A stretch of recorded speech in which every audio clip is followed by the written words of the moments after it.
Hillsborough's operational limits are being tested by a dilemma that goes beyond matchday results. Under joint administration, liquidity has become the primary driver of decision-making. The winter window is no longer about strengthening the squad, but about whether existing assets can be retained without jeopardizing the club's ability to trade, meet the wage bill, and satisfy immediate creditor obligations. That pressure runs alongside Henrik Pedersen's growing tactical headache. Squad depth is already stretched, and any forced departure from a key position risks unbalancing a fragile structure. Goalkeeping stability underpins defensive organisation, pressing triggers and build-up patterns. Losing that anchor mid-season would introduce systemic risk at a point where margins are already tight. According to the Star, Sheffield Wednesday have received a bid for Pierce Charles from RC Strasbourg, the League One side backed by the Blue Co ownership model. The approach comes while the sale process remains unresolved, with a preferred bidder still under review by the English Football League. Pedersen's dilemma deepens because Charles is not a like-for-like replaceable profile.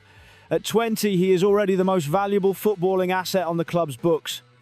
His distribution allows the backline to hold a higher starting position, shaping the team's heat map by enabling shorter build-up phases rather than repeated clearances.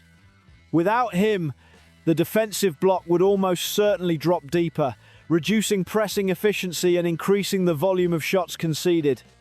Regulation further constrains squad sustainability.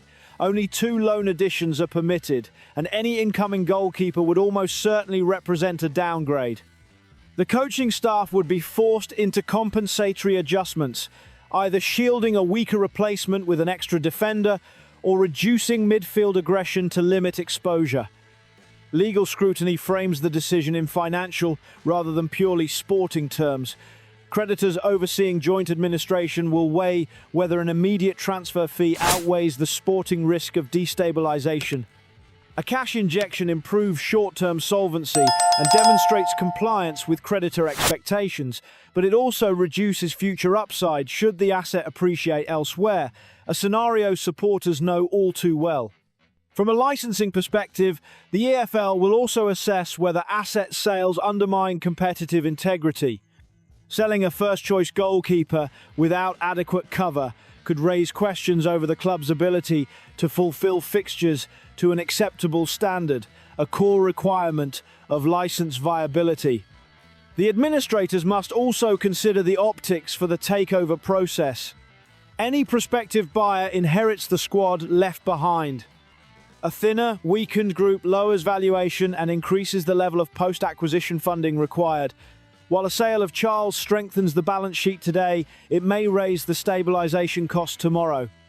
Pedersen's tactical concerns therefore intersect directly with boardroom calculus.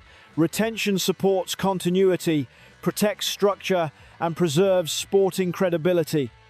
A sale supports solvency, creditor confidence, and short-term cash flow. Hillsborough's operational limits mean there is no comfortable option. With a preferred bidder still under EFL review and creditor patience finite, this decision will signal the club's priorities under joint administration.